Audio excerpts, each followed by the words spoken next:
Chairman, honourable members, thank you very much for this opportunity. For almost 20 years, Italy has been discriminating against its non-Italian teaching staff, lettori, discrimination based on nationality with regard to access to jobs, duration of contract, equal pay and pension rights. The European Court of Justice has ruled in favour of the lettori 6 times.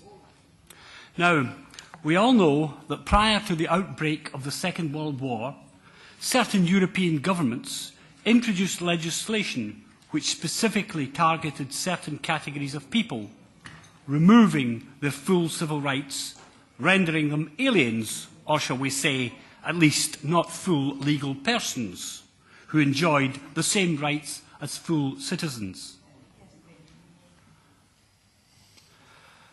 From the first signing of the treaties in Rome in 1957 up to Lisbon, many signatories' governments, some more than others, infringed the treaties which they had signed up to. However, I know of no signatory government which has legislated against the treaties and the authority of the Court of Justice. Some of you may imagine that the very idea is unthinkable. In reality, it is less than 100 hours away. On Saturday of this week, 29 January 2011, an Italian law, the Gelmini reform, comes into force, stripping myself and my colleagues of basic civil rights. As of Saturday, the right to equal treatment, gone. The inviolable right of a defence, gone. The right to due process of law, gone. The right to a decision from a judge on the merits of a legal claim, gone. Gone. Cancelled by Article 26 of the Gelmini law.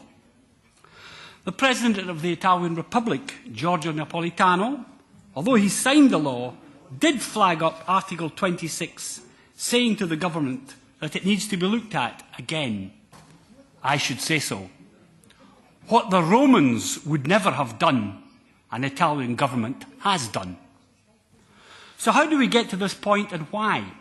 Why in particular has the Italian state brought in such drastic measures? Answer. For 20-odd years, universities all over Italy, bankrolled by their paymaster, the Italian state, have been wasting millions on lawsuits rather than paying foreigners the same wages as Italians. The Italian authorities have not unilaterally implemented the ECJ decisions. Consequently, there are hundreds of court cases pending. But despite Italy's gruesomely slow legal system, the chickens are coming home to roost. The University of Padua, for example, has been ordered to pay €5 million in damages for years of unpaid arrears in wages to 14 lettori. The universities fear that in the future they will be forced to pay equal wages for equal work. So the universities are saying, we're bust, we can't pay. And the state is saying, we won't pay, can't pay, won't pay. The Berlusconi government's solution is to extinguish lettori lawsuits, because that is literally what Article 26 states. It extinguishes all pending court cases, thereby legislating against judgments of the European Court of Justice and legislating against the EU Treaty and stripping us of full citizens' rights. Yesterday, our lawyers wrote to the Commission asking for infringement proceedings. We asked the Committee to seek the speedy intervention of the European Commission, to bring the matter to the attention of the Council of Ministers, to ask the Parliament's Legal Affairs Committee to commission its own report on this complaint.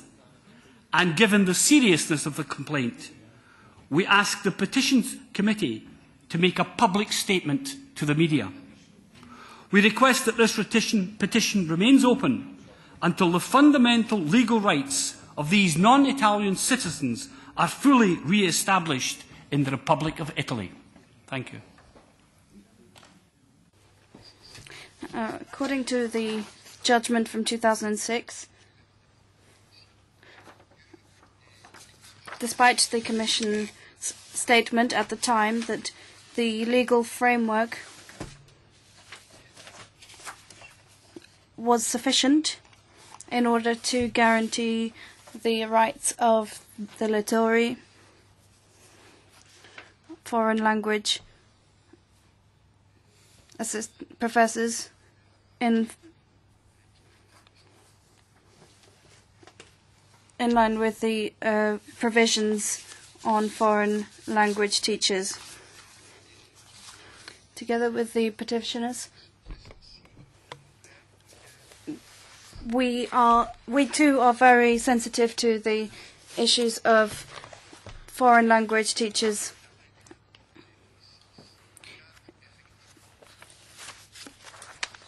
We need to ensure that if the Commission should act, then it should take action based on the actions concerning the activities of the Member States. It could either be bad practice or bad implementation of community law, so administrative practice that's been wrongly implemented on a repetitive level. So the legal framework is sufficient, and we have been in permanent contact with the Association of Foreign Language Assistants, and we've gathered a whole list of examples to demonstrate that there is a repeated administrative malpractice. There are new facts that have come to light now. The reform of public universities, and the Commission is waiting for the new legislation to come into force, to be implemented. We have some concerns regarding the Article 26 of this new law, whether it is in conformity with community law as interpreted by the court, regarding the situation of language assistants.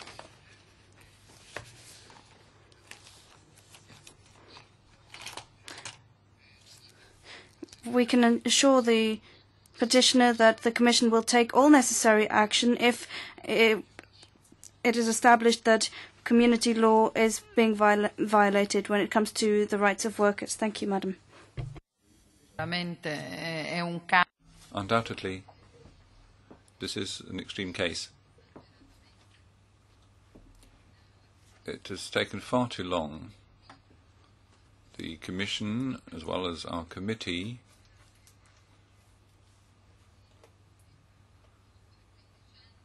have been looking at this over something beyond 15 years, I gather. An item on which the ECJ has handed down a number of rulings. There have been judgments against Italy, and so I think this gives us food for thought. We really need to address the effectiveness of the guarantees we are offering to our citizens. Looking to the comments coming from the European Commission, I'm a bit amazed because the timetable they might use seems to be between ad calendas grecas and post-mortem. Because if 15 years is not enough,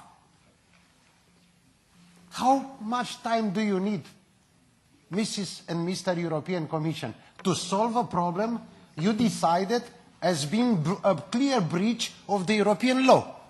Do you have an honest answer for the Commission, for the Petty Commission? Not.